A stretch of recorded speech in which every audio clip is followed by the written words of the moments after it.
예, 반갑습니다. 저는 황윤산 너머에 있는 금정구 이사교를 개척해서 27년간 목회를 하고 은퇴를 했습니다. 그래서 사람들이 저를 원로 목사라고 부릅니다. 은퇴한 지 5년이 되었지만 아직도 원로 목사라는 호칭은 익숙하지가 않습니다. 남천교회에 대해서는 제가 소문은 들었는데 잘 모릅니다. 목사님의 이름이 참 특이하다 이런 생각을 했는데 남천교회가 어떤 교회인지는 잘 모릅니다. 방문하기는 오늘 처음입니다. 제가 은퇴하고 나서 담임 목사가 없는 교회에 가서 자주 설교를 했습니다. 지금도 담임 목사가 없는 몇몇 교회에서 설교를 하고 있습니다. 시쳇말로 땜빵 설교자입니다. 제가 그런 교회를 가보면 교인들을 보면서 마음이 짠합니다. 담임 목사가 없으면 다른 목사님들의 설교도 듣고 좋지 않냐고 그러는데 교인이라고 한다면 설교를 쇼핑하는 것, 그건 그렇게 썩 좋지 않습니다. 왜냐하면 교인들은 담임 목사로부터 목회적 돌봄을 받아야 되기 때문입니다. 그래서 교회는 담임 목사가 반드시 있어야 합니다. 우리가 기독교 역사 안의 중요한 전제를 이야기할 때에 사람이 역사를 이끌어가는 것이 아니라 하나님께서 역사를 이끌어 간다는 겁니다. 사람이 역사를 이끌어 간다면 우연이란 존재하지만 하나님께서 역사를 이끌어 가신다면 우연이란 존재하지 않습니다. 모든 것이 하나님의 섭리입니다. 남천교회가 지금은 담임 목사가 없습니다만은 담임 목사가 부재한 이 상황에도 하나님의 뜻이 있다고 믿어야 합니다. 우리가 뜻을 모른다고 해서 하나님의 뜻이 없다고 말할 수는 없습니다. 담임 목사가 없으면 기간이 좀 오래되면 교인들이 교회를 떠나려고 하는 그런 경향들이 있습니다. 목사님 나오시고 다른 교회 옮길까? 이런 마음을 가진 사람이 있습니다. 혹시 여러분 중에 교회를 떠나고 싶은 마음을 가진 분이 있습니까? 교회를 사랑한다면 교회가 힘들 때에 함께 짐을 지고 버텨내야 합니다. 그런데 교인들 중에서 교회에 대한 사랑이 없으니까 교회에 대한 그런 사랑 없는 것을 교회에 떠나는 것으로 나타냅니다. 여러분은 교회가 어려울 때에 함께 짐을 지고 버텨내는 성도들이 되시기를 바랍니다. 정 떠나고 싶거든 담임 목사가 와서 교회가 부흥하거든 그때 떠나시면 됩니다. 그때는 아무도 떠나지 않습니다. 5월은 가정의 달입니다. 5일이 어린이날이고 8일이 어버이날입니다. 그래서 교회에서도 5월 첫째 주일을 어린이 주일로 5월 둘째 주일을 어버이 주일로 지킵니다. 오늘이 어버이 주일입니다. 과거에는 5월 8일이 어머니 날이었는데 1973년부터 어버이날로 바꾸었습니다. 아마도 왜 어머니 날만 있느냐는 남자들의 한계가 있었기 때문이 아닌가 싶습니다. 이전에는 젊은 교인들이 많았기 때문에 부모 공경에 대한 설교가 자연스러웠습니다. 그러나 지금은 연세 드신 교인들이 많기 때문에 부모 공경에 대한 설교가 공허하게 들릴 수 있습니다. 하지만 목사가 부모 공경에 대한 설교를 해야 되는 이유는 자녀들에게 말씀에 대한 순종을 가르쳐야 되는 필요가 있고 연세 드신 어른들에게는 격려가 필요하기 때문입니다. 오늘 본문은 우리가 너무나 잘 아는 룻기입니다. 룻이 보아스라는 사람과 결혼을 해서 아들을 낳았다는 내용입니다. 저는 룻기 전체를 본문으로 해서 말씀이 주는 교훈을 여러분과 함께 나누고 싶습니다. 그래서 룻이 받은 복이라는 제목으로 오늘의 메시지를 전하고자 합니다. 룻기 전체 내용을 간단하게 요약해 보겠습니다. 엘리멜렉이라는 사람이 베들레헴에서 살고 있었는데 그 땅에 흉년이 들어서 가족들을 데리고 모압 땅으로 이사를 했습니다. 엘리멜렉은 모압 땅에서 죽고 두 아들은 모압 여자와 결혼을 했습니다. 그런데 얼마 뒤에 두 아들도 죽었습니다. 집에는 시어머니와 며느리 둘만 남았습니다. 시어머니의 이름은 나오미고 두 며느리의 이름은 오르바와 룻입니다. 모압 땅에 거주한 지 한 10년 정도 지났을 때에 나오미가 다시 베들레헴으로 돌아갑니다. 그때 따라 나섰던 며느리가 룻입니다. 베들레헴에 살면서 룻은 보아스라는 사람을 만나서 결혼을 했고 아들을 낳았습니다. 룻기를 이끌어가는 중심인물은 처음에는 엘리멜렉이었습니다. 엘리멜렉이 죽고 난 이후에는 나오미였습니다. 베들레헴에 돌아가서 살았을 때는 룻이 중심인물이었습니다. 그래서 성경 이름을 룻기라고 했습니다. 나오미가 베들레헴으로 돌아오면서 두 며느리에게 너희들은 친정으로 돌아가라고 권했습니다. 그래서 오르바는 친정으로 돌아갔고 룻은 어머니가 가는 곳에 나도 가고 어머니가 머무시는 곳에 나도 머물겠습니다. 이어서 어머니의 백성이 나의 백성이 되고 어머니의 하나님이 나의 하나님이 되실 것입니다 라고 하면서 어머니를 떠나지 않고 베들레헴에 가서 함께 살겠다고 했습니다. 롯이 시어머니를 떠나지 않고 함께 살겠다고 한 이유는 시어머니가 재산이 많았기 때문이 아닙니다. 시어머니를 통해서 새로운 가정을 이룰 것이라는 기대와 희망 때문도 아니었습니다. 시어머니는 모든 것을 다 잃은 기대할 것이 없는 사람입니다. 그럼에도 불구하고 롯은 시어머니를 떠나지 않고 함께 베들레헴에 가서 살겠다고 했습니다. 어머니 혼자 베들레헴으로 가면 얼마나 외로울 것이며 얼마나 힘들 것인지를 생각했기 때문에 그는 어머니를 따라 나섰던 것입니다. 여러분, 이런 며느리가 요즘 있겠습니까? 저는 며느리가 없어서 며느리의 마음을 잘 모릅니다. 시대는 많이 변했지만 시어머니와 며느리의 관계, 고부 관계는 풀리지 않는 무언가가 있는 것 같습니다. 교인들이 웃자고 하는 말이지만 며느리가 시댁에 대한 반감을 가지면 시자가 달린 것은 다 싫다 그러잖아요. 시금치도 먹지 않고 시편도 읽지 않는다고 말합니다. 출애굽기 20장 12절을 함께 읽어보겠습니다. 다 같이 읽어볼까요? 내 부모를 공경하라. 그리하면 내 하나님 여호와가 내게 준 땅에서 내 생명이 길리라. 내 부모를 공경하라. 그리하면 내 하나님 여호와가 내게 준 땅에서 내 생명이 길리라고 했습니다. 이 출애굽기 20장 말씀은 십계명에 관한 말씀입니다. 부모를 공경하라는 말씀은 십계명 중에 5번째 계명입니다. 자식은 하늘에서 뚝 떨어진 것이 아닙니다. 부모의 사랑과 희생이 있었기에 이 땅에 존재하고 있는 것입니다. 자식이라면 룻이 가졌던 그 마음을 가지고 부모를 공경하는 것은 너무나 자연스럽습니다. 나오미가 룻을 데리고 베들레헴에 들어갔을 때에 동네 사람들이 나오미의 이름을 부르면서 환영했습니다. 그때 나오미가 나를 나오미라 부르지 말고 마라라고 부르라고 했습니다.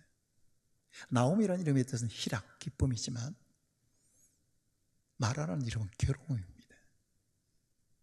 나오미는 가족들과 함께 경제적으로 안정을 누리겠다고 희망에 부풀어서 모압 땅으로 갔습니다. 아메리칸 드림 이렇게 이야기한 것처럼 모압에 대한 꿈을 가지고 갔습니다. 그러나 모압 땅은 상실의 땅이었습니다. 그곳에서 남편을 잃었습니다.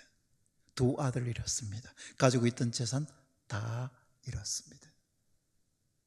베들레헴이란 말은 떡집이란 뜻입니다. 벳, 집입니다. 렉햄, 떡입니다. 그런데 이 베들레헴을 떠났던 나오미는 행복하지 못했습니다. 마찬가지로 사람이 영적인 양식이 있는 집을 떠나면 행복한 삶을 살 수가 없습니다. 구체적으로 이야기한다면 하나님을 떠나면, 교회를 떠나면 행복하게 살 수가 없습니다. 며칠 전에 한 교인을 만났습니다. 남편이 죽고 난 이후에 하나님에 대한 섭섭함 때문에 교회를 떠나버렸습니다. 오랫동안 교회를 떠났다가 다시 교회로 와서 지금 신앙생활하고 있는 중이라고 했습니다. 그분이 말하기를 이렇게 이야기합니다. 내가 교회에 있을 때가 가장 행복했던 때라고. 당연합니다. 영적 양식이 있는 집을 떠나면 행복할 수가 없습니다. 다시 성경으로 돌아오겠습니다. 2장 2절입니다. 룻기 2장 2절 함께 보십시다. 모압 여인 룻이 나오미에게 이르되 원하건대 내가 밭으로 가서 내가 누구에게 은혜를 입으면 그를 따라서 이삭을 주겠나이다 하니 나오미가 그에게 이르되 내 따라 갈지어다 하매 룻이 시어머니에게 말하기를 내가 밭에 가서 이삭을 주겠습니다 라고 했습니다. 나오미나 룻이나 자기 소유의 밭이 없었습니다. 그런데 룻은 다른 사람의 밭에 가서 떨어진 이삭을 주어서 어머니를 복양하겠다고 했습니다.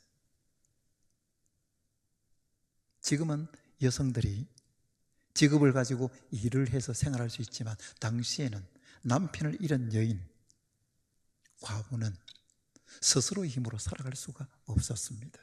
그래서 과부들은 다른 사람의 도움을 받아야만 살았습니다.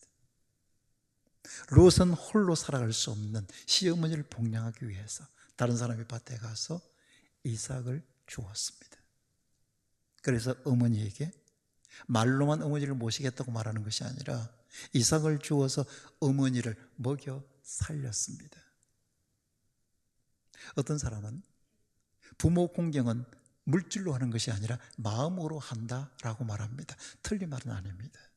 그러나 부모 공경은 마음으로도 할 뿐만 아니라 물질로도 해야 합니다. 자기 자식에게는 있는 돈 없는 돈 다 쏟아부으면서 부모에게는 인색한 자녀들이 있습니다. 마태복음 6장 21절을 함께 보겠습니다. 다 같이 볼까요? 내 보물이 있는 그곳에는 네 마음도 있느니라. 보물이 있는 그곳에는 마음이 있다는 말입니다. 쉽게 이야기한다면 돈이 있는 곳에 마음이 있다는 뜻입니다. 쾌락에 돈을 쓰고 있는 그런 사람을 보면 그 마음이 쾌락이 있다는 뜻이죠. 헌금하는 사람은 하나님께 마음이 있다는 뜻입니다. 하나님께 마음이 없는 사람은 아무리 돈이 많아도 헌금하지 않습니다. 마찬가지로 부모를 물질로 복양하지 않는 사람은 부모 공경에 대한 마음이 없다는 뜻입니다.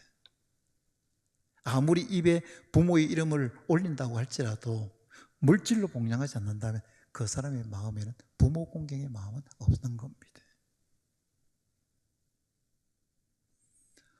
룻은 시어머니가 홀로 살아가는 것이 너무나 마음이 안타까웠습니다. 그래서 시어머니를 복양하겠다고 나선 겁니다. 다른 사람이 밭에 가서 떨어진 이삭을 주어서 어머니를 섬겼습니다. 우리는 이런 마음을 가지고 부모를 물질로 복양해야 합니다. 혹시 여러분에게 복양할 부모님이 살아계시지 않습니까? 교회의 연세신 어른들이 여러분이 복양해야 할 부모님들입니다. 이 부모님들은 연세가 들었기 때문에 뒷방 늙은이 취급받고 무시당해야 될 분들이 아니라 수십 년, 수년 동안 교인들을 위해서 섬겼고 사랑했고 지금도 기도로 섬기고 있는 겁니다. 오늘 본문으로 돌아가 보겠습니다. 4장 13절입니다. 함께 읽으십시다. 이에 보아스가 룻을 맞이하여 아내로 삼고 그에게 들어갔더니 여호와께서 그에게 임신하게 하심으로 그가 아들을 낳은지라. 룻이 보아스와 결혼을 해서 아들을 낳았다는 이야기입니다. 룻이 베들레헴으로 들어와서 살면서 보아스라는 사람과 만나서 결혼을 했다는 이야기인데, 보아스라는 사람의 이름이 등장합니다. 보아스는 엘리멜렉, 즉 나오미의 친척입니다. 하나님을 잘 섬기는 경건한 사람입니다. 룻이 이삭을 주었던 밭이 바로 보아스의 밭이었습니다. 룻기 2장 3절을 함께 읽어보겠습니다. 다 같이 읽어볼까요? 룻이 가서 베는 자를 따라 밭에서 이삭을 줍는데 우연히 엘리멜렉의 친족 보아스에게 속한 밭에 이르렀더라. 우연히 보아스의 밭에 이르렀다라고 했습니다. 계속해서 4절입니다. 함께 읽어볼까요? 마침 보아스가 베들레헴에서부터 와서 베는 자들에게 이르되 됐습니다. 마침 보아스가 베들레헴에서부터 와서 밭에 이르렀다, 이 이야기입니다. 3절에서는 우연히 룻이 보아스의 밭에 이르렀다고 했고, 4절에서는 마침 보아스가 그 밭에 왔다고 했습니다. 우연히와 마침이라는 단어를 통해서 하나님께서 보아스와 룻의 만남을 이루게 하셨다는 것을 암시적으로 말해주고 있습니다. 우리가 조금 전에 읽었던 4장 13절에서도 여호와께서 임신하게 하심으로 룻이 아들을 낳았다고 했습니다. 룻의 인생은 룻이 스스로 만들어가는 인생이 아니라 하나님께서 친히 이끌고 가신 인생이었습니다. 룻을 나오미의 며느리가 되게 하신 분도 하나님이고, 룻을 베들레헴으로 와서 살게 하신 분도 하나님이고, 룻을 보아스의 밭에서 이삭을 죽게 하신 것, 이것도 하나님이고, 보아스를 만나서 결혼해서 아들을 낳게 하신 분도 하나님입니다. 그렇습니다, 여러분. 우리의 인생도 우리가 이끌어가는 인생이 아니라 하나님께서 이끌어가는 인생입니다. 그래서 우리의 삶에서 일어나는 그 어느 일도 우연히 일어나는 건 없습니다.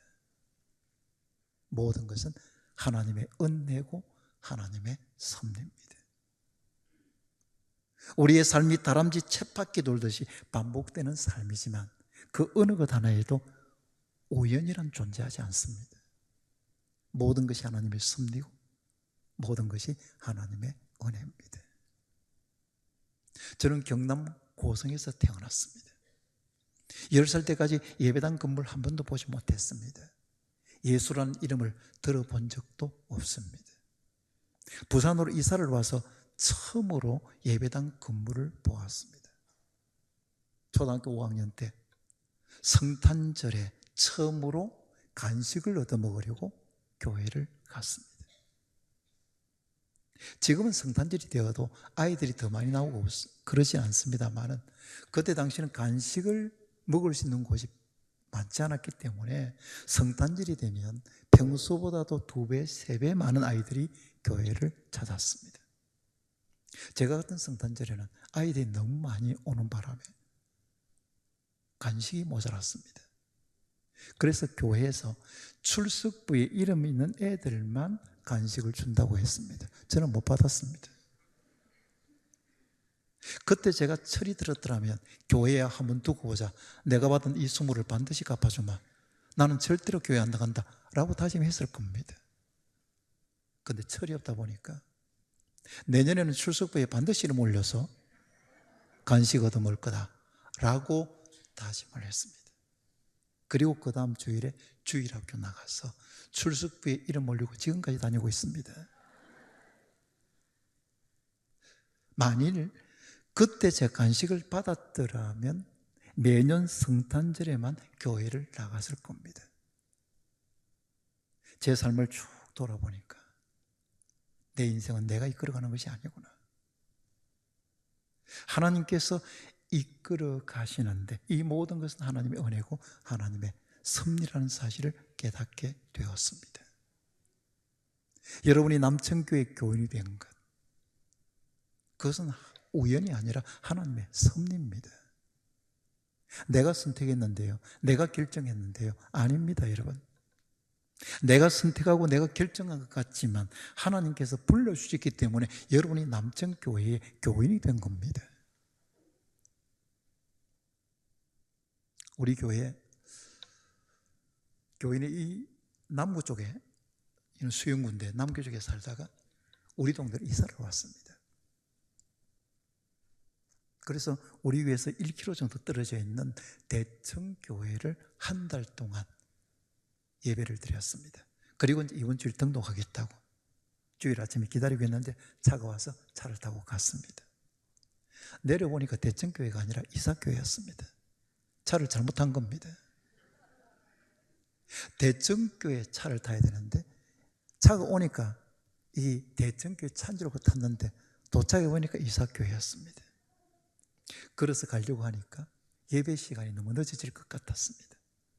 그래서 이번 주일은 이사교회에 예배 드리고 다음 주일 가서 등록하겠다라고 생각하다가 예배를 드리고 나서 우리 교회에 등록을 했습니다. 제가 지금 이야기하는 것은 이사교회가 대청교회보다 더 좋은 교회라는 말을 하는 것이 아닙니다. 한 교회의 교인이 되는 것은 자기의 뜻대로 되는 것이 아니라 하나님의 섭리 가운데서 하나님의 부르심으로 이루어지는 것입니다. 여러분이 남천교회 교인으로 부르심을 받았다면 여러분이 어떤 마음으로 교회를 섬겨야 되겠습니까? 내가 이 교회로 하나님의 부르심을 받았다. 그러면 교회에 대한 애정이 더 큰 거 아니겠습니까? 룻은 이방 여자입니다. 일찍 남편을 잃었습니다. 이삭을 주어서 생활하는 가난하고 불쌍한 여인입니다. 그런데 하나님께서 룻의 인생을 완전히 바꾸어 주셨습니다. 이방 여인에서 하나님 백성이 되었고 남편이 없는 과부에서 경건한 남자의 아내가 되었습니다. 이삭을 주어서 생활해야 되는 가난뱅이가 아니라 이제는 경제적으로 안정된 부자가 되었습니다. 룻이 스스로가 이런 복을 받으리라고 상상이나 했겠습니까? 그런데 하나님께서 이 모든 복을 룻에게 부어주셨습니다. 룻이 받은 복은 여기서 끝나지 않습니다. 15절을 함께 읽어보겠습니다. 다 같이 읽어볼까요? 이는 내 생명의 회복자이며 내 노년의 복량자라. 곧 너를 사랑하며 일곱 아들보다 귀한 내 며느리가 낳은 자로다 하니라. 이 말은 룻이 아들을 낳았을 때에 동네 여인들이 나오미에게 한 말입니다. 일곱 아들보다 귀한 며느리. 일곱이라는 숫자는 완전수입니다. 그러면 일곱 아들보다 귀한 며느리라고 하는 것은 룻에 대한 최고의 칭찬입니다.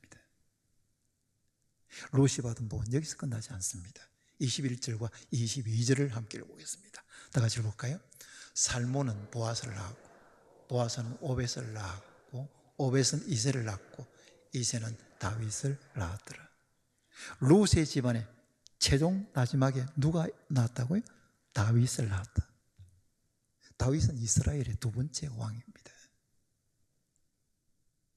룻의 정손자가 이스라엘의 왕이 되었다는 것은 가문의 영광이었습니다. 룻이 받은 복은 여기서 끝나지 않습니다. 마태복음 1장 5절과 6절을 함께 읽어보겠습니다. 다 같이 읽어볼까요? 살몬은 라합에게서 보아스를 낳았고 보아스는 룻에게서 오벳을 낳고, 오벳은 이새를 낳고, 이새는 다윗 왕을 낳으니라. 다윗은 우리아의 아내에게서 솔로몬을 낳고. 지금 룻의 족보를 지금 이야기하고 있는데, 마지막에 16절에 가보면 그리스도라 칭하는 예수가 나시니라고 했습니다. 그래서 마태복음 1장의 족보는 예수님의 족보입니다. 룻은 육신적으로 예수님의 족보에 당당하게 올라간 사람이 되었습니다. 구원 역사에서 중심 인물이 되는 복을 받은 겁니다. 그렇다면 룻이 이런 큰 복을 받은 이유가 무엇입니까? 에베소서 6장 2절과 3절을 함께 읽어보겠습니다. 다 같이 읽어볼까요? 내 아버지와 어머니를 공경하라. 이것은 약속이 있는 첫 계명이니 이로써 내가 잘되고 땅에서 장수하리라. 내 부모를 공경하는 것은 약속이 있는 첫 계명이다 라고 했습니다. 그 약속 무슨 약속입니까? 하나님께서 복을 주신다는 약속입니다. 롯은 이방년이었지만 시어머니를 혼자 보낼 수가 없어서 시어머니를 따라서 베들레헴으로 돌아와서 모시고 살았을 뿐만 아니라 다른 사람의 밭에 가서 이삭을 주어서 어머니를 물질로 봉양했습니다. 하나님의 말씀에 순종했던 롯에게 하나님께서는 많은 복을 부어주셨습니다. 말씀을 관통하는 원리가 있습니다. 성경을 관통하는 원리가 있어요. 그것은 하나님 말씀에 순종하면 복을 받는다는 것입니다. 롯이 바로 그 증거입니다. 여러분도 하나님 말씀에 순종함으로 하나님께 주시는 약속의 복을 받아 누릴 수 있기를 바랍니다. 말씀을 맺겠습니다. 사랑하는 성도 여러분, 오늘 어버이 주일입니다. 양주동 씨가 글을 쓰고 이흥렬 장로님이 곡을 쓴 어머니의 마음이라는 노래가 있습니다. 이 노래는 자식을 위해서 사랑과 희생을 아끼지 않았던 어머니의 마음이 진하게 느껴지는 노래입니다. 찬송은 아닙니다. 그런데 장로님이 곡을 붙여서 그런지 부를 때마다 찬송가 같다라는 생각이 듭니다. 1절 가사는 이렇습니다. 나실제 괴로움 다 잊으시고 기를제 밤낮으로 애쓰는 마음 진자리 마른 자리 갈아누시며 손발이 다닳도록 고생하신다. 하늘 아래 그 무엇이 넓다 하리요 어머님의 희생은 가히 없어라 라는 가사입니다. 찬송은 아니지만 어버이 주일이니까 이 노래 1절만 함께 부르도록 하겠습니다.